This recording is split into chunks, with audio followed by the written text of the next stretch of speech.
भी किसी का भाग्य बनाया बिगाड़ नहीं सकता। एक राजा के 3 बेटियां थी।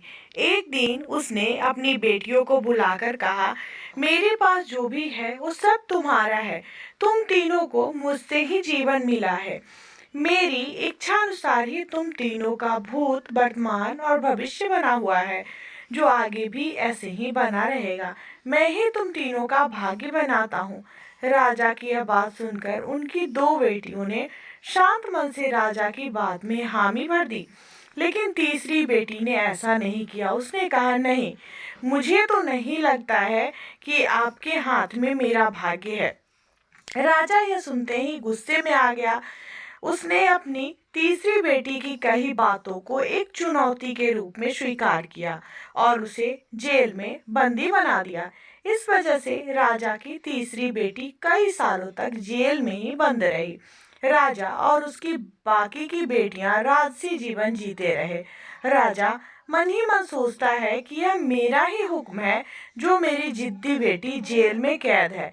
लोग भी यही सोचते थे कि राजा का ही हुक्म है जो उसकी बेटी को ऐसा भाग्य मिला है।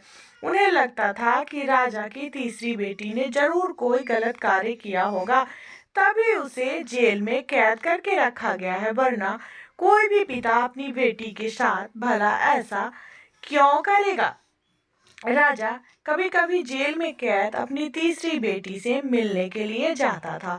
उसकी बेटी बहुत कमजोर हो गई थी, लेकिन अभी भी उसके विचारों में कोई बदलाव नहीं आया था। मगर राजा अपनी कमजोर होती बेटी की हालत और नहीं देख पा रहा था। एक दिन उसने अपनी तीसरी बेटी से कहा, इस तरह से तुम्हारा जिद करना मुझे बहुत गुस्सा दिलाता है।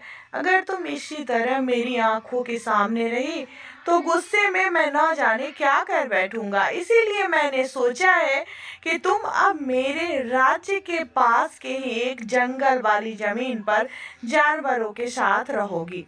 राजा ने आगे कहा, उस जंगल में सिर्फ उन्हीं लोगों को रखा जाता है जो मेरे आदेश का पालन नहीं करते।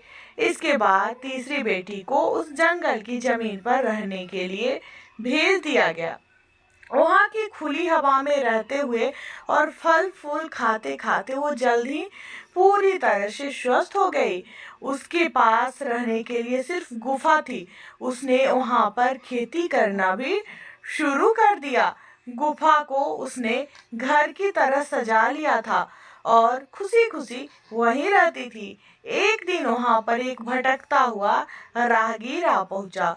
उसे देखते ही देखते राजा की तीसरी बेटी से प्रेम हो गया और दोनों खुशी खुशी वहीं रहने लगे। उस जंगल में उन दोनों के अलावा और भी कई लोग रहते थे, जिसकी मदद से उन्होंने उस जंगल को एक शहर के रूप में बदल दिया। कुछ ही सालों में राजा की तीसरी बेटी और वो राहगीर उस शहर के राजा रानी बन गए। अब उनके शहर की चर्चा दूर दूर तक होने लगी। जैसे ही इसकी जानकारी राजा को मिली, वह इस जंगल में सब कुछ देखने के लिए पहुंच गया। जब उसने वहां की राजगद्दी पर अपनी बेटी को बैठे देखा और साथ में एक खूबसूरत युवक को, तो उसके होश उड़ गए।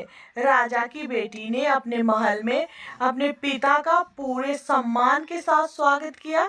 जैसे ही राजा वहां बैठा तो उसे एक आवाज सुनाई देने लगी, मैं जो कह रही थी, हर इंसान स्वयं ही अपना भाग्य बनाता है।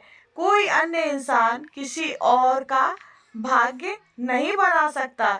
इसके बाद राजा को स्वयं की अपनी गलती पर पछतावा होने लगा और उसने अपनी सभी बेटियों को अपने भाग्य से आजाद कर दिया। राजा और उसकी 3 बेटियां की कहानी हमें यह सीख देती है कि कोई भी व्यक्ति किसी का भाग्य बनाया बिगाड़ नहीं सकता।